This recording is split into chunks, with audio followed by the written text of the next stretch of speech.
Oxygen mask में typically 15 से 20 minute की, लेकिन ये डिस्टेंस कोई ज्यादा नहीं है, सिर्फ 35 मिनट की फ्लाइट है। ये एक रूटीन फ्लाइट। ये अलोहा एयरलाइन यहीं की लोकल एयरलाइंस है जो अलग अलग आइलैंड्स को कनेक्ट करने का काम करती है। अब क्योंकि ये डिस्टेंसेस इतने छोटे हैं तो ये वाला स्पेसिफिक प्लेन ऑलरेडी 8 बार उड़ान भर चुका था सुबह से, 3 अलग अलग राउंड ट्रिप्स पर जा चुका था। लेकिन ये कोई अनयूजुअल बात नहीं है, ऐसे प्लेन्स के लिए ये बिल्कुल नॉर्मल चीज है। सब कुछ जैसा चलना चाहिए वैसे चल रहा था। पैसेंजर्स बोर्ड करते हैं, फ्लाइट के दरवाजे बंद किए जाते हैं और ठीक 1:25 पर ये फ्लाइट उड़ान भरती है।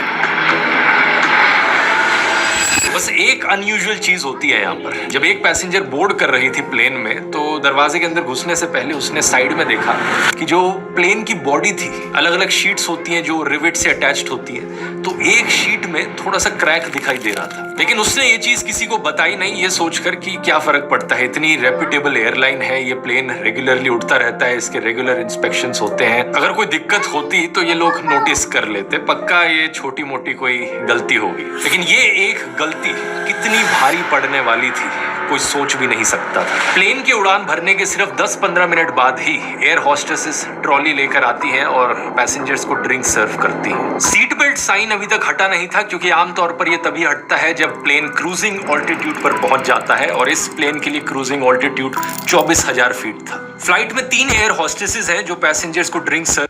Make any picture sing. I guess you wonder where I've been. 3 air hostesses हैं जो पैसेंजर्स को ड्रिंक सर्व कर रही हैं और उड़ान भरने के ठीक 20 मिनट बाद ये फ्लाइट 24,000 फीट के क्रूजिंग ऑल्टीट्यूड पर पहुंचती है और जैसे ही ये इस हाइट पर पहुंचती है एक बड़ा सा धमाका होता है। सभी पैसेंजर्स को धमाके की बड़ी तेज आवाज सुनाई देती है और अचानक से रैपिड डीकम्प्रेशन हो जाता है। सांस लेने में प्रॉब्लम होने लगती है और चारों तरफ सामान इधर उधर उड़ने लगता है। टोटल केओस और जबरदस्त कंफ्यूजन। आखिर हो क्या रहा है? कुछ पैसेंजर्स अपने आसपास देखते हैं तो उन्हें दिखाई देता है प्लेन की छत और आसपास की दीवारें गायब है। ऊपर उन्हें खुला आसमान दिख रहा है। हुआ क्या है दोस्तों कि प्लेन के शुरुआती हिस्से का लगभग 35 स्क्वायर मीटर का हिस्सा हटकर अलग हो चुका है। अब आमतौर पर होता क्या है दोस्तों, एरोप्लेन्स के अंदर केबिन्स में हवा को हमेशा प्रेशराइज करके रखा जाता है ताकि हम नॉर्मली सांस ले पाए।